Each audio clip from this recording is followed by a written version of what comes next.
Psalm 20.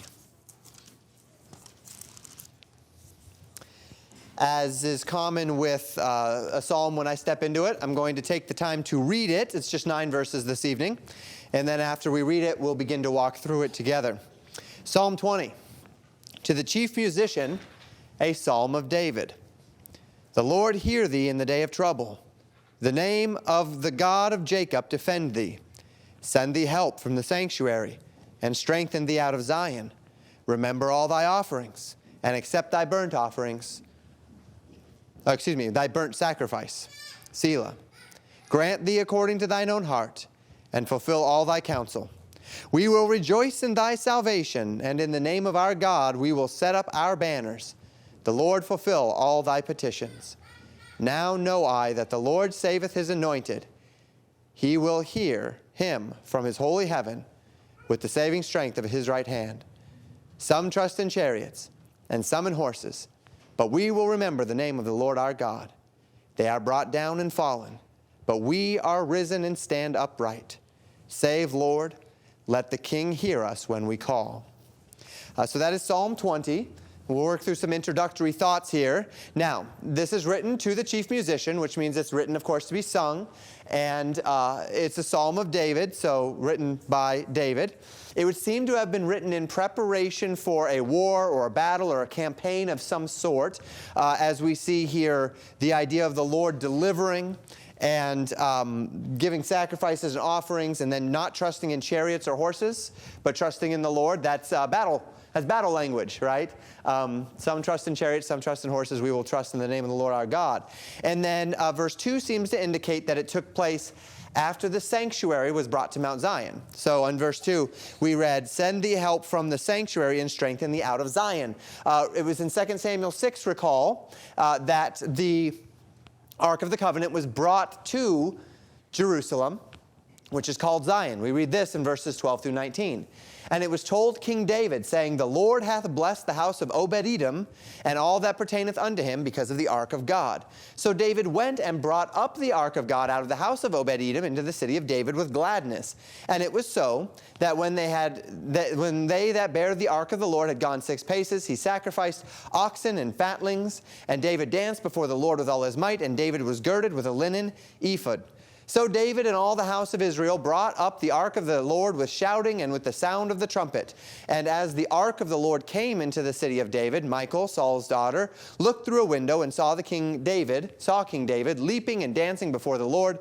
And she despised him in her heart. And they brought in the ark of the Lord and set it in his place in the midst of the tabernacle that David had pitched for it. And David offered burnt offerings and peace offerings before the Lord. And as soon as David had made an end of offering burnt offerings and peace offerings, he blessed the people in the name of the Lord of hosts. And he dealt among all the people, even among the whole multitude of Israel, as well as women, as well to the women as men, to every one a cake of bread and a good piece of flesh and a flagon of wine. So all the people departed, everyone to his house. So we see this instance here where David takes the ark, which had not been in possession of, or had not been ever really in Jerusalem, had not been in the possession of Israel for a while because of the Philistines, and then it ended up coming back, but not being in the temple or in the tabernacle or in Jerusalem, but was simply in the house of one of the Israelites, and then makes its way to Obed-Edom, which David leaves it there after the kind of tragic circumstances surrounding his first attempt to bring it to Jerusalem. And then when he sees Obed-Edom getting blessed, he goes to Obed-Edom and he takes the ark and he brings it to Jerusalem. But in verse 2, we see that it says here, send thee help from the sanctuary and strengthen thee out of Zion. So the sanctuary is in Zion, and David brought the sanctuary from, I don't think it was in Shiloh anymore, but from wherever it was previously. I'd have to go back and double check where exactly it was, maybe still in Shiloh. And he brought it to Jerusalem, and then he brought the ark to be there as well. So we would presume that this took place, that David was writing this after that event, when the ark was now in Jerusalem. Now the psalm seems to be responsive due to its pronoun usage. We've talked before about the nature of responsive reading. We've done a little bit more of that recently. Actually, I was supposed to do that this evening, and I didn't. Responsive reading is where I read a verse, then you read a verse, then I read a verse, then you read a verse. And historically, songs have been responsive as well. Sam in his Thanksgiving history talked a little bit, not really responsive per se, but how the song leader used to sing in the singular note, in the singular key, the song or the phrase of the song that everyone was supposed to sing, and then they would sing it together. And there's a little bit of a responsive element to that, but it is not uncommon to have responsive singing throughout history. Now, the pronoun usage is why we might believe this. In verses 1 through 4, and 5 as well technically, we see thy. The Lord hear thee in the day of trouble. The name of the God of Jacob defend thee. Notice the thee. Thee. That's second person singular. So it's somebody talking to somebody else. But then we find it's thee also in verse 2. Remember all thy offerings, verse 3, except thy burnt sacrifice. Grant thee according to thine own heart, verse 4, and fulfill all thy counsel. And then notice verse 5. We will rejoice in thy salvation. So it's a group of people singing to a singular person. And then verse 6, now know I that the Lord saveth his anointed. Okay, so probably if we're just reasoning through the pronoun usage of the psalm, a group of people singing to an individual. And then in verse 6, the individual is replying back to the group. Now I know, the thee, right? I know that the Lord will save. And then some trust in chariots and some in horses, but we will remember the name of the Lord our God. And most likely, if I were to guess here, they all join together. So group singing to man, man sings back to group, everyone joins together for the end. If I were to guess how this would go. Either way, we do see this pronoun usage difference that shows some measure of responsive, that there's roles to be played in the singing of this hymn, and various people have various roles. It's possible, and I believe that this makes sense as well, and we'll talk about it in verse 3, that this song was sung during a sacrifice meant to appeal to God for favor before going into battle. And we'll talk a little bit about why that is. So then the likely responsive structure, verses 1 through 5, sung by a group to an individual. Verse 6, sung by that individual. Verses 7 through 9, sung by a group, perhaps all the singers combined, or perhaps the original group back to the singer. But what we don't see in verses 7, 8, and 9 is any more thee. So they're not singing back to him, which is why we might presume that everyone's together. Thoughts or questions on that? And this is why words matter. Now, it's not going to change a tremendous amount of the true theological meaning if we don't pick up on that. But the fact of the matter is, if we understand the difference between, well, in this case, we don't have thee and you. We only have thee and we. So even in a modern translation, if it's you and we, you might pick up on that, but might not, because thee we know is a singular person, whereas not the you or the your of plural. So we get a little more insight because we use the King James Version, and it breaks up the difference between you and your being second person plural and thee and thou being second person singular. But we do get to truly see the insight into the structure of the psalm simply by paying attention to the pronouns that are being used in the text. So those things, don't overlook those things. And if you're studying something, really regard the words. I've been working with David on study, and one of the things I have him do is write out the verse and then circle words that and point, arrows, draw arrows to words that are relating to each other, so that you can kind of see it visually. And if that would help you when you're studying something like this and you're just wanting to dig in, write out the verses or print them out on a piece of paper and then start jotting notes, pointing, this goes to there, this relates to that, the pronoun is actually referring to this person, all of those different things that can help you when you're studying. Okay, anything else on the introduction? Any other questions or any questions? Yes, Bill? For the 2 Samuel passage, did he sing with a shout? I mean, he repeats himself, shout.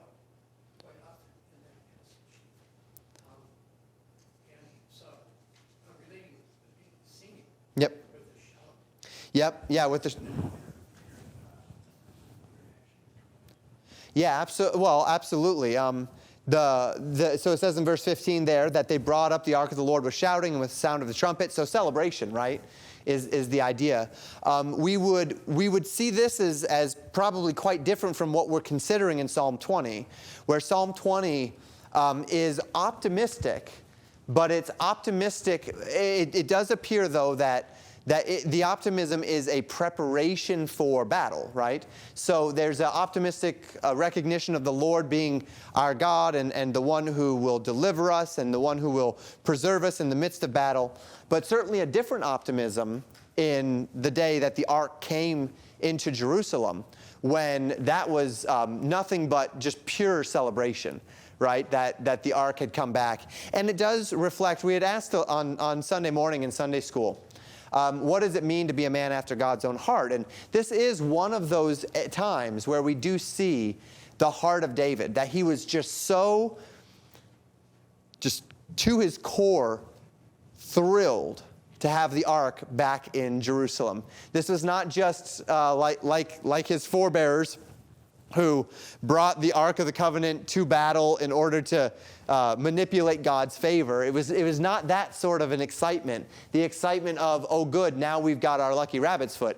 This was David deeply, deeply just rejoicing in the fact that he's bringing the presence of the Lord, the covenant, the Ark of the Covenant, back to the home of the people of God and back to the sanctuary of God. So very much so, we see that rejoicing, but quite a bit more, the shouting and the trumpets, quite a bit more rejoicing maybe than what we would see per se in Psalm 20, which is a more measured expectation of the Lord's deliverance.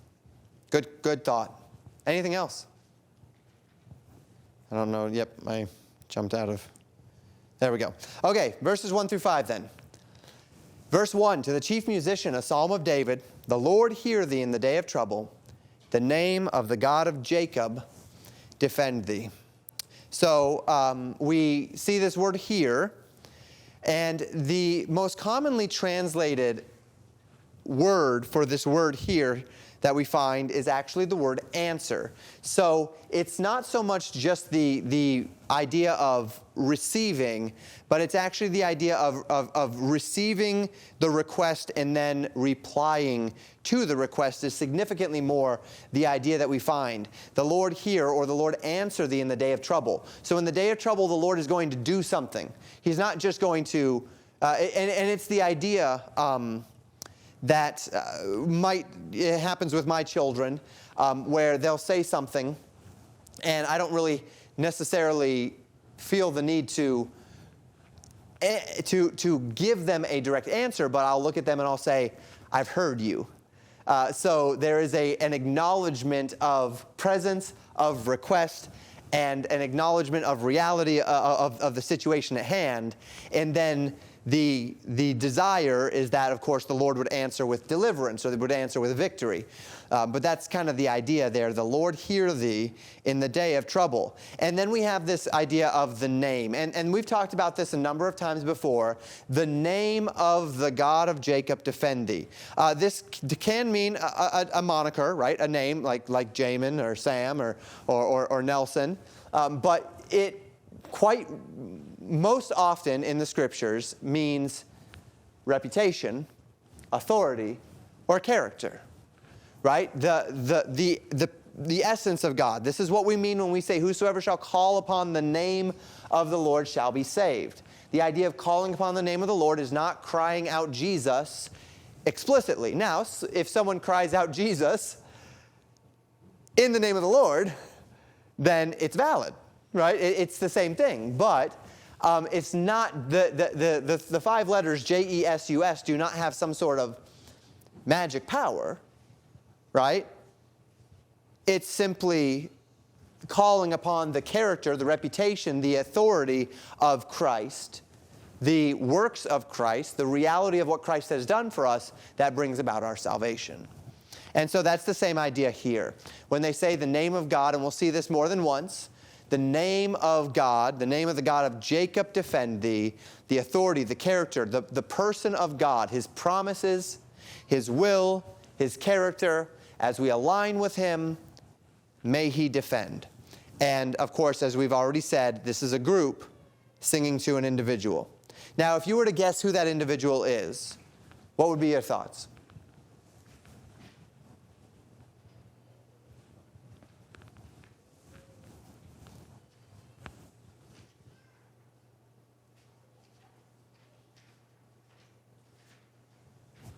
Sam?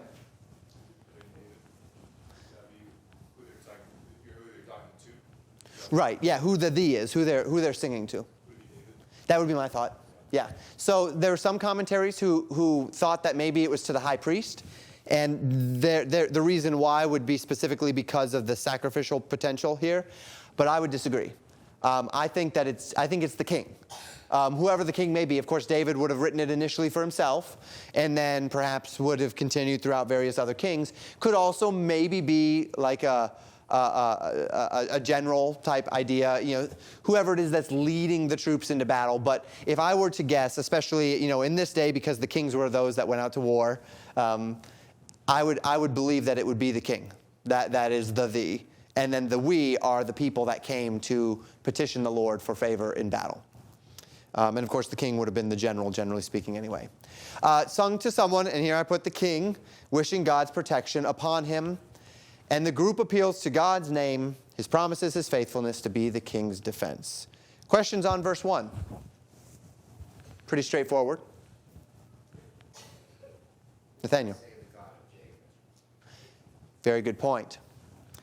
That's a good question. And we notice here, not the God of Israel or the God of Judah, but the God of Jacob. Now, typically, we find two different elements to this. We are not in the divided kingdom yet, right? So we're not necessarily in the prophets. When we see Jacob, this is very, very significant. This is one of the things that I've taught when I go through the prophets, that when you see God promising things to Jacob, we should believe, or we should expect. See, God can't just necessarily say Israel, although he does. But when he says Israel, the question of what is Israel is a little bit muddied, perhaps, especially with the prophets that were to the northern tribes versus the southern tribes. And when he says Judah, it's specifically to the kingdom that David contained. But when he talks about Jacob, he is without fail talking about not just the united kingdom, but he's talking about the bloodline of Abraham, Isaac, Jacob, of Israel, right? He's not just talking, and this is one of those reasons why we recognize that there are still promises for the people of Israel, like for God's chosen people, Israel, from the line of Abraham, Isaac, and Jacob. Because in the prophets, God did not just make promises. If he only made promises to Israel, which is the covenant name of Jacob, right? When he wrestled with the Lord, he prevailed. God changed his name. Then there might be a better argument for the idea that the church has become, that the church is Israel, right? Is the Israel of God, as Paul would say in the New Testament, and that as Israel, we receive all of the promises of Israel. And then, of course, at that point, you'd have to spiritualize those promises and everything else. And you could say that and be a little bit better on firm footing, even though there's other doctrinal reasons why that wouldn't make a lot of sense. But you can't do that when God makes the promises to Jacob. Because not only is that a bloodline connected thing, but it's a pre-covenant. It's a pre-name change. It's a pre-God doing this new thing in the nation name. And so it is directly emphasizing bloodline. Now, why is it here? Good question. And as I contemplated that, when I was studying it, other than this idea that it harkens back to kind of the Moses redemptive type spirit, that was the only thing I could really think of, is that as David is going off to battle, he's kind of trying to hearken the mind back to that God of Jacob, the one who delivered, right? Of Abraham, Isaac, and Jacob, the one who introduced himself to Moses and said, I am the God of thy fathers, and I'm going to deliver you. And that's the only thing that really came to mind as a reason. Does anybody else have another thought in this time, before the divided kingdom, why David would have used this term God of Jacob instead of, say, God of Israel or some other one? Yes, sir. The only theory that I would have would be similar to yours, that if it were to say God of Israel, you're saying the God of Israel, and it's a broad term, and you say God of Jacob, all families in Israel will then point back to Jacob out to them. Sure, yep, and it localizes the promise through them to the one and to that central role. Maybe even in some senses hearkening back to God's promises to Jacob as it relates to the land and the blessing and such, and a poetic way to draw the mind of Israel back to the root of those promises there in Jacob. And so I think something to that effect is probably what David was attempting to do by hearkening and poetically using that name for him. Good. Yes, Bill. How about the name of Jesus? Portending the thought of the hope that was coming beyond Jacob. Yeah. We would, if we're looking for something to that effect, which we do find regularly in the Psalms, while there's definitely a more immediate idea, we do see in verse 6, now I know that the Lord saveth his anointed. And that word anointed is Messiah. Now, it's not a word that was used exclusively for the anointed, right? It was, David was considered, he was the anointed of the Lord, as was Samuel, the anointed of the Lord. And yet we can see here a idea from the Lord saveth his anointed. He will hear him from his holy, and I don't think this is directly referenced in the New Testament as a messianic prophecy, but he will hear him from his holy heaven, and with the saving strength of his right hand. Some trust in chariots, some in horses, but we will remember the name of the Lord our God. And so we do see there that broadening to the name of the Lord our God in verse 7, and we do see that word anointed, Messiah, in verse 6, which we might be able to extend to a messianic idea. Although, again, I'm not sure if anyone has cross-references in their Bible, and if there is one to the New Testament, let me know. But I don't know that there's a direct New Testament correlation to that. Andrea? Sure.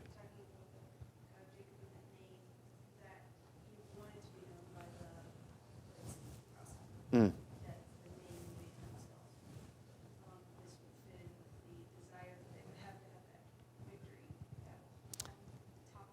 Yes, very good.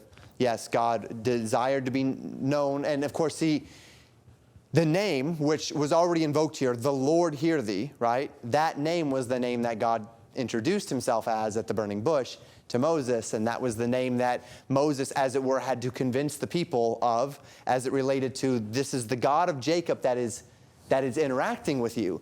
And the God of your fathers has come to me and has called me to deliver you. And his name is Jehovah. His name is the Lord. His name is the I am that I am. And then that was then the name of the Lord who brought them through the Red Sea, who delivered them in the day of trouble then. And they're still invoking him to deliver in this day of trouble as well. Anything else? Verse 2, send thee help from the sanctuary and strengthen thee out of Zion. So remember, this group is singing to this individual, and we'll walk through the list of these things in a little bit as far as the list here. Send thee help from the sanctuary and strengthen thee out of Zion. Support, sustain, establish, help. Nothing particularly major here as it relates to this word or to the words in this verse. But again, the big thing in verse 2 that we would draw our minds to is that this gives us a hint as to when it was that this was happening, which would be after David had unified the country, right? He was king over just Judah for 7 years in Hebron, and then he comes to Jerusalem, and then he brings the Ark of the Covenant. So we would see that he's bringing, that he's invoking Zion as the place where the sanctuary rests at this time. And we'll walk through a list here. So verses 3 and 4, remember all thy offerings and accept thy burnt offerings, Selah. Grant thee according to thine own heart and fulfill all thy counsel.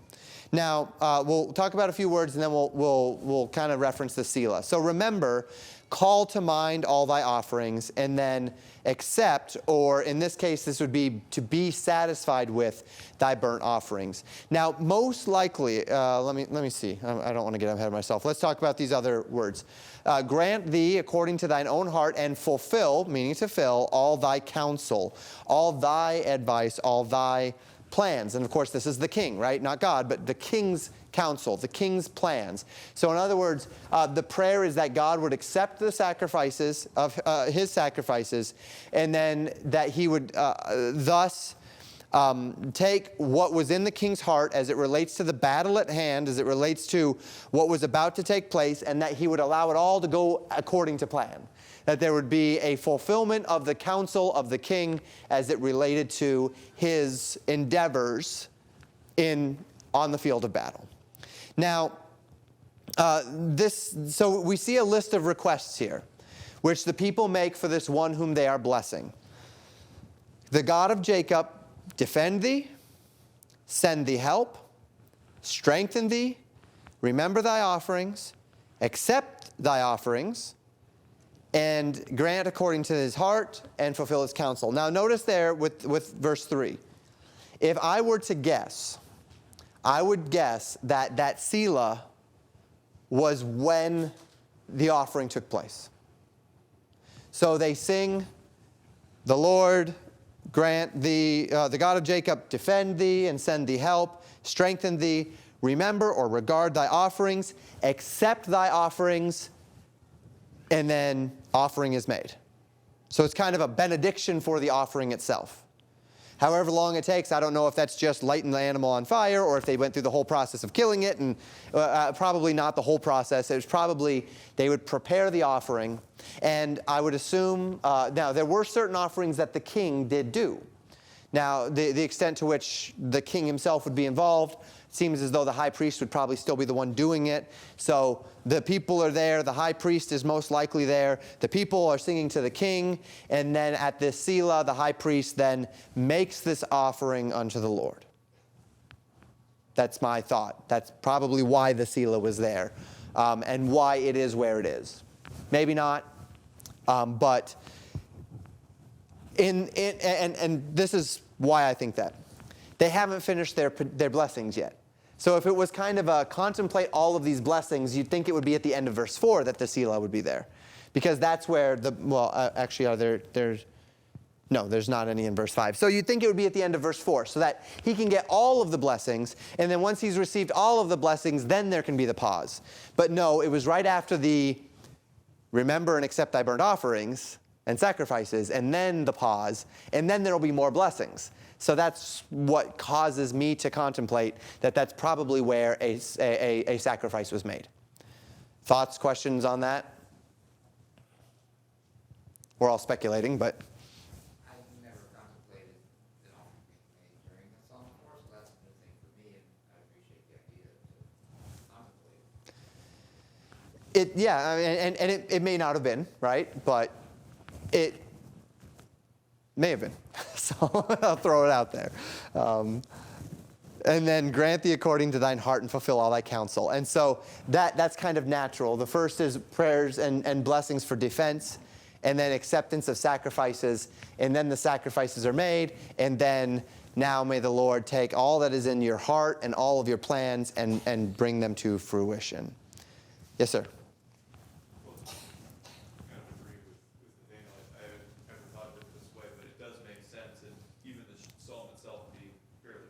Maybe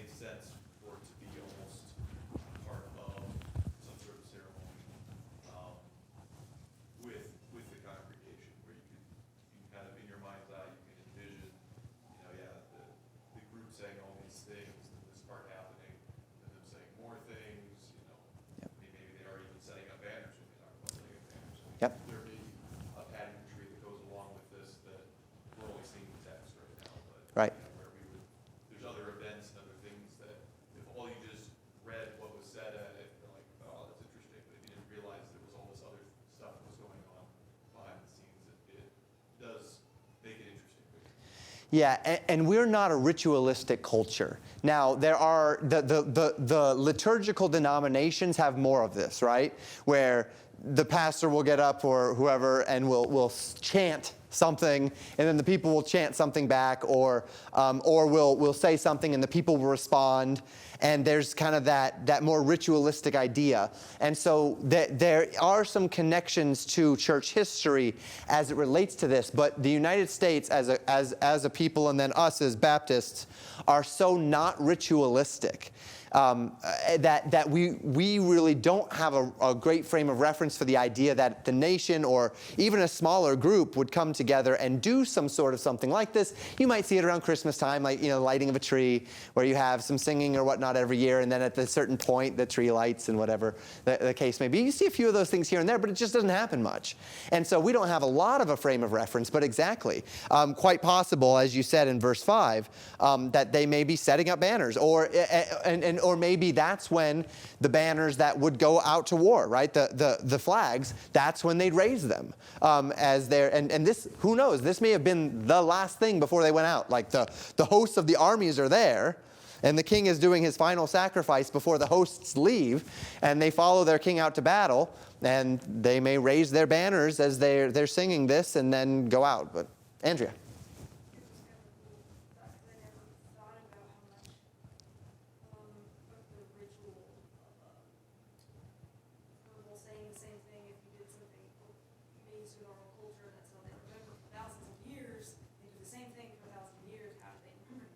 Yeah. Right. Well, it lends to the idea of it being part of the war, because in verse 7, we're being ahead of us, Yeah. but talks about Jerry's horses and how that would be it's a reminder that though we have this host, this isn't the same. Right. Yep. And it really is verse 7 that lends us to the fullest confidence that this is probably going into war, right? Rather than just a prayer, a standard prayer of the king type idea. There seems to be something preparatory happening here, and it always kind of falls into place when you think of it that way. So it seems reasonable, at least, to imagine it that way. Though, of course, who knows? It's a long time ago. So verse 5 then, we will rejoice in thy salvation, and in the name of our God we will set up our banners. The Lord fulfill all thy petitions. And so yes, they express confidence that their blessings will be given by God to their king, and thus give them victory, and then set up their banners. And the question is, are they lifting up their banners, or are those the banners of victory? Either way, you could see that. But quite possibly, we will set up our banners. Maybe they raise them at that point. And something else that's important to remember is that when you do something like this, it's a morale-boosting deal, right? Not just the prayer, but the whole unity. And in a battle, unity would be essential. And to have a ritual that you go through every time you go into battle, that invokes the purpose of the battle, the hope of the battle, and then to bring about that unity. The kids would look on in their days and they'd see it happen with their dads as they raised their banners, and then 20 years later, here they are doing it. And that sort of a thing is really important in culture. It's important to have those things that culture unifies around. And that's more of a cultural element than a biblical element. But we do see that here. The Lord fulfill all thy petitions. So that's verses 1 through 5. Final thoughts on that? I think we should be able to finish up this evening with Psalm 20. Okay, verse 6. Now I know, and notice the pronoun change, from thy and we to I. Now I know that the Lord saveth his anointed. He will hear him from his holy heaven, and the saving strength of his right hand. Now this is the reason why some people say, well, this is probably not the king, but maybe the high priest, is because he doesn't say, will save me, but his anointed. And so possible, but it would make sense to me that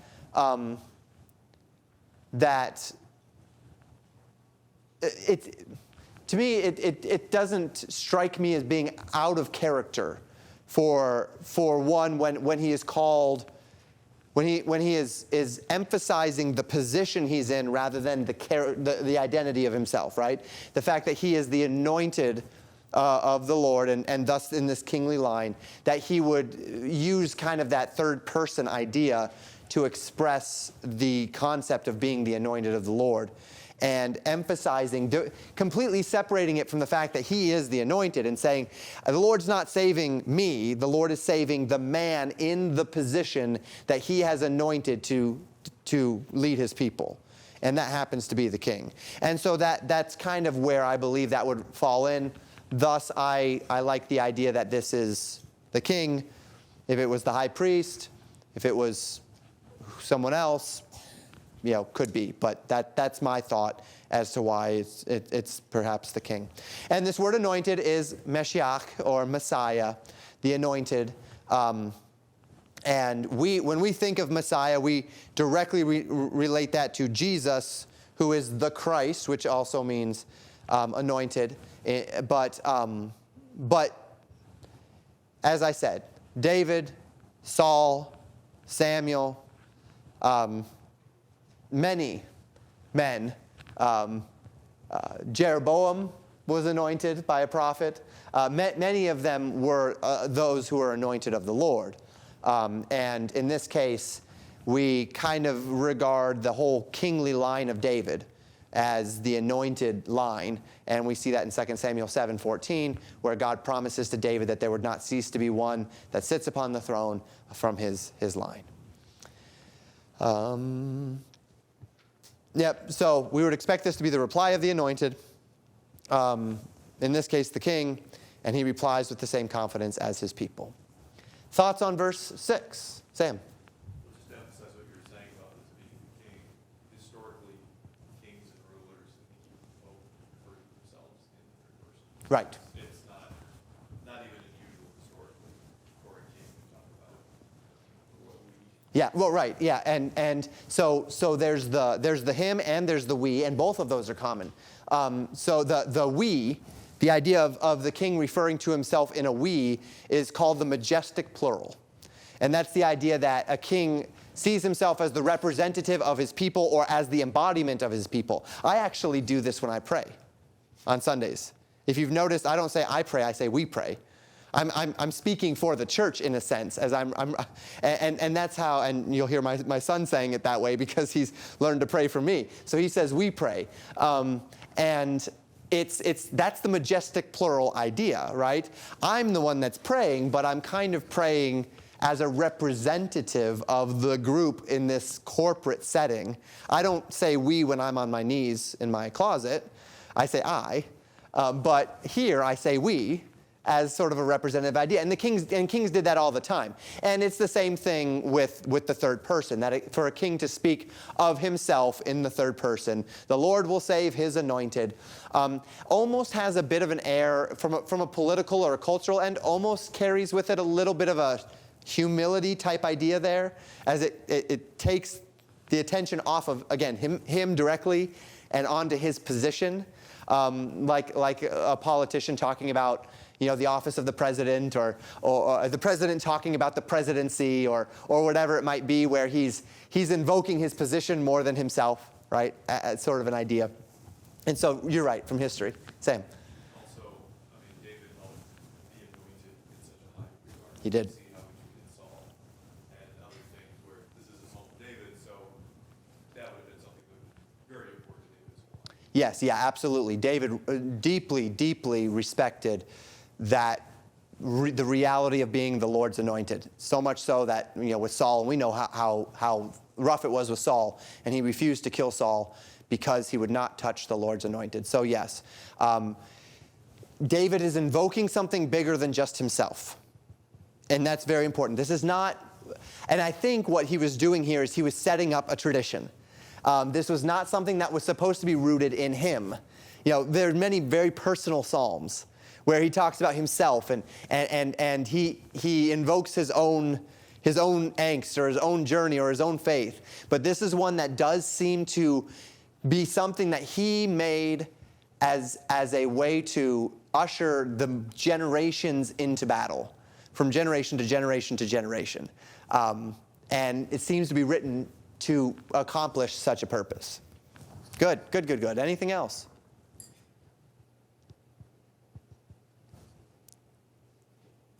Verse 7. This is the verse that you probably know. As a matter of fact, in my Bible, this is the only one from Psalm 20 that's underlined. So, like, this is the one, right? This is the one that you cling to when you're reading early in the morning and you're tired, and you'll get through all of those other verses, and you won't notice the I's and the we's and the these and whatnot. All you'll notice is, oh yeah, this is a really good one. I can cling on to this today. Some trust in chariots and some in horses, but we will remember the name of the Lord our God. This is the power verse.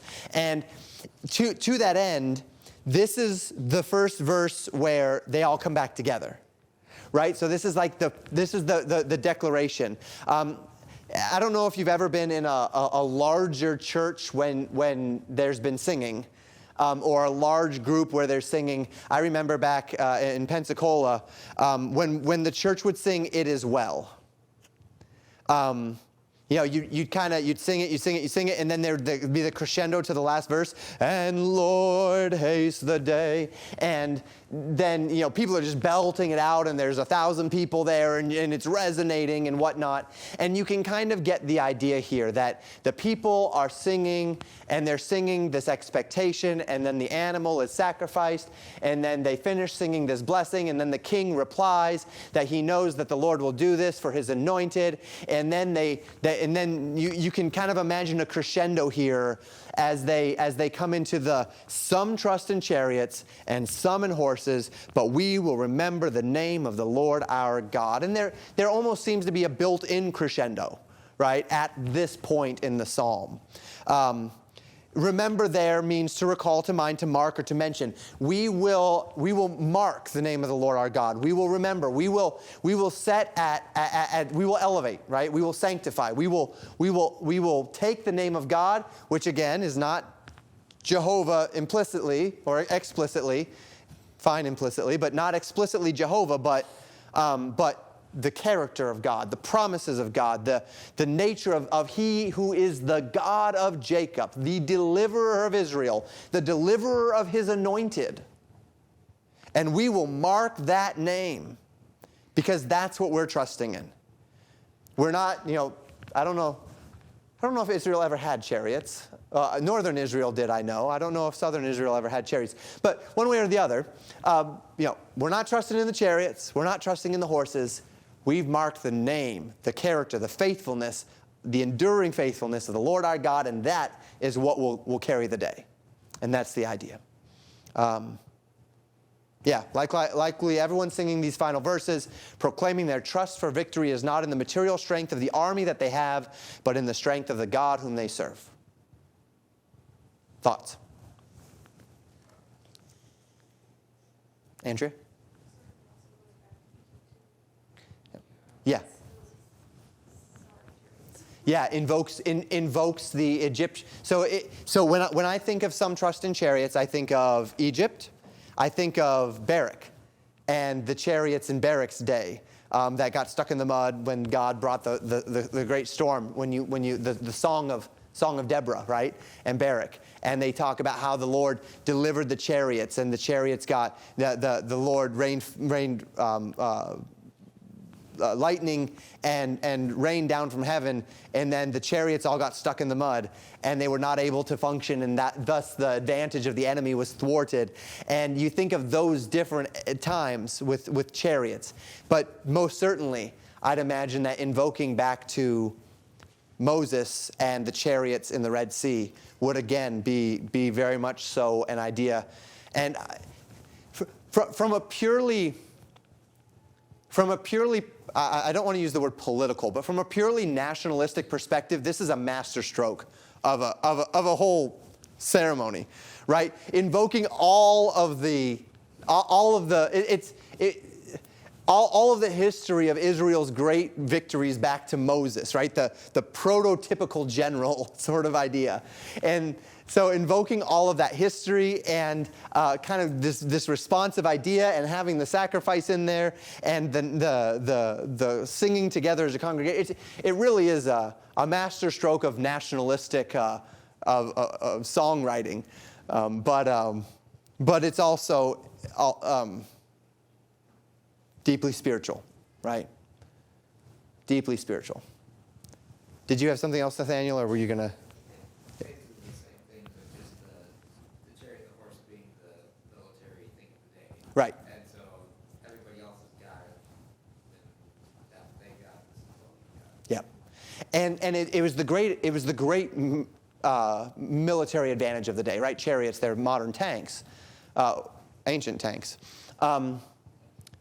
And in doing so, they basically take the thing that you could trust most in as an army and say, you're going to trust in those things, and naturally so, but we've got something better and greater that you can't touch, and that, that's beyond just the X's and O's of the battlefield.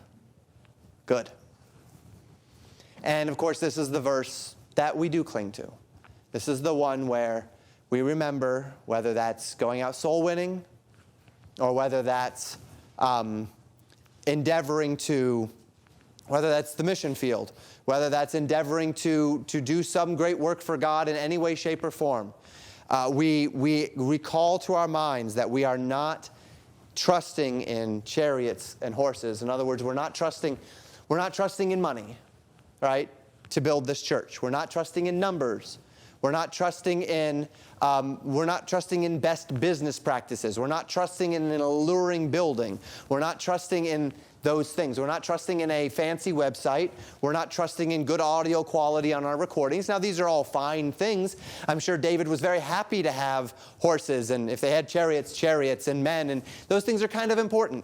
But that's not where our trust lies. Those are tools. God is the power. Right? And that's what we do. That's what we recognize in our own lives. That's what we as husbands and as fathers.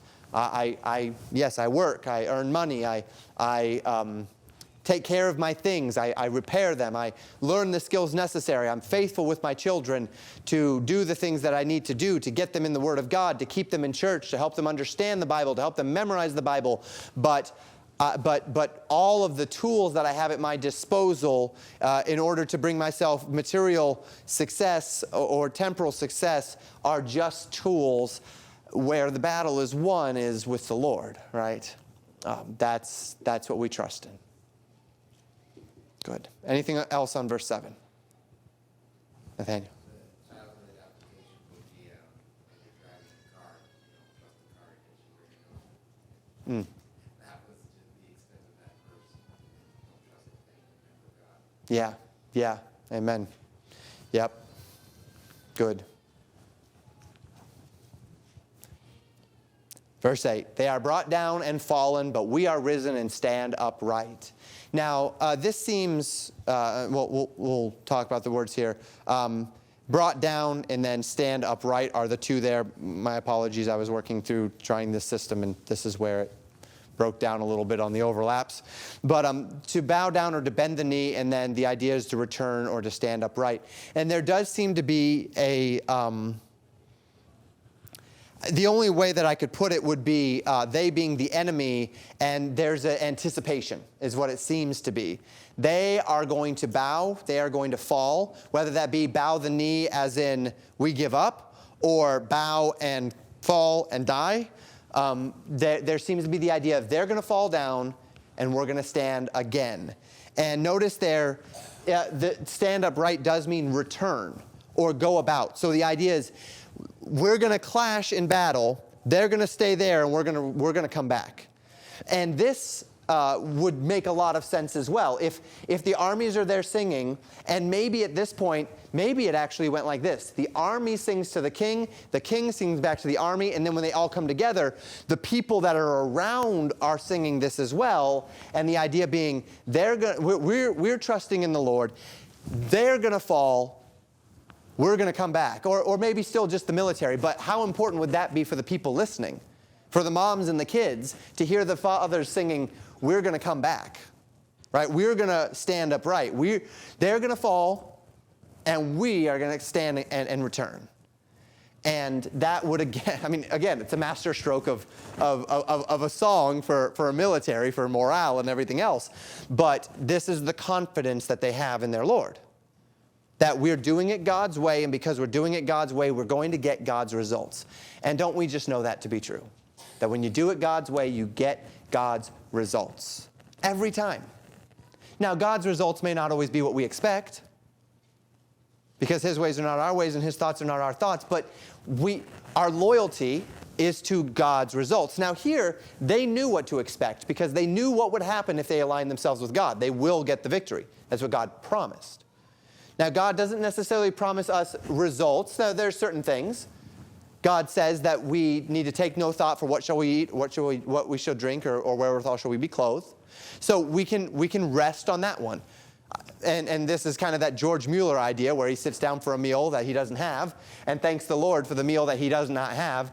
And then, the account of him where he sits down with all of his orphans and he says, we're going to thank the Lord for the meal, and they didn't have a meal. And then when he says amen, there's a knock on the door, and a dairy truck breaks down in front of their orphanage, and they've got all of this cheese and milk that's going to spoil if it doesn't go to someone. Would you all like some cheese and some milk? And then they have this wonderful feast that morning. And we see things like that because those are the results that George Mueller could expect, because God says, take no thought for what you shall eat or what ye shall drink or wherewithal shall ye be clothed.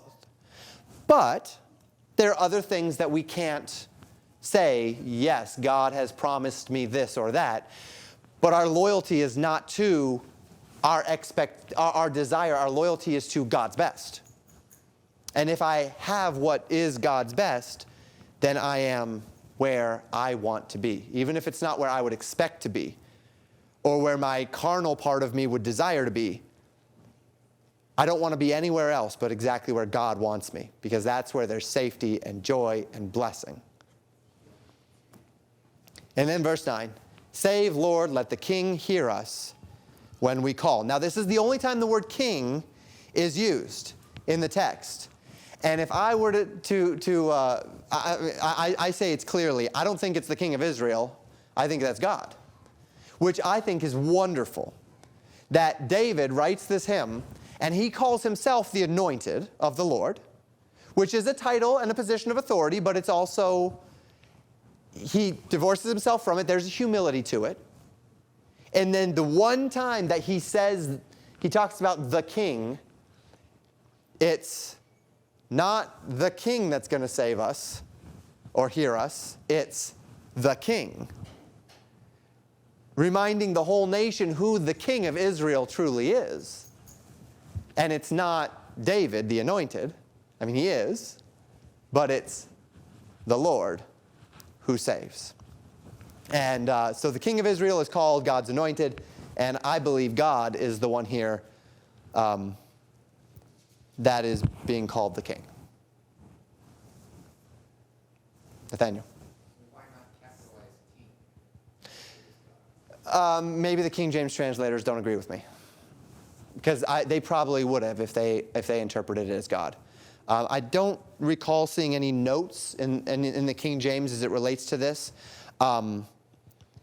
But I have a hard time with the idea unless, and maybe this is another reason why certain scholars don't believe that the king is the person being sung directly to. They think it's the high priest. So that they're singing to the high priest sings back, they all sing this together, and then they say, let the king hear us when we call. But the idea of calling and petitioning, if we look at the poetic nature of this, many times these poetic psalms end near where they began. And if we go back to where we began, the Lord hear thee, right, in the day of trouble. And so it began with the Lord hearing or answering. And then it ends with the king hearing. And it makes most sense to me. But yeah, so whenever we come to the idea of the capitalizations, when we see a capitalization, of course, that's not in the Hebrew, because the Hebrew was not written that way. There is there isn't even lowercase Hebrew letters. There was a kind of a script that was eventually written, but it wouldn't have been anywhere near David's day that there was any sort of an actual flowing script of Hebrew. It was block letters. It was all the same. As a matter of fact, even the Greek in the New Testament, they did not have a Greek kind of a cursive lowercase script at that point that they wrote in. They wrote in all capital letters, and they didn't even put spaces in their words. It was all jammed together, and you had to know the Greek well enough to know where the spaces were supposed to be in the words by context and by familiarity, because there just wasn't enough room. So in this case, of course, they're not going to be pulling the capitalization from the Hebrew text. They're only pulling it from their interpretation. So in this case, either through oversight or through interpretive decision, they did not believe king there to be God. They believed king presumably to be king of Israel. I would disagree.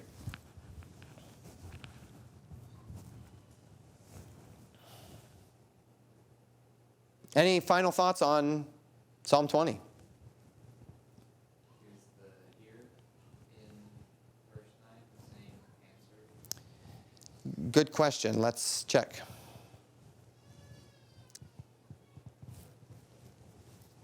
Because that might help clear it up. Nope, not Song of Solomon. Nope, not airplane mode. There we go. Okay, so in, we have nyana as the here, and then in verse 9, same word, nyana. So once again, parallelism there. That would commend itself to the idea that it's the Lord. Good question. And yeah, that creates bookends to the psalm, which make a lot of sense to me. And then call is kara, which is the typical word is to call out or to cry. Thank you for listening to Pastor Jamen Wikler from Legacy Baptist Church in Buffalo, Minnesota. More information about Legacy Baptist Church and a library of sermons are available at www.legacybaptistchurch.net.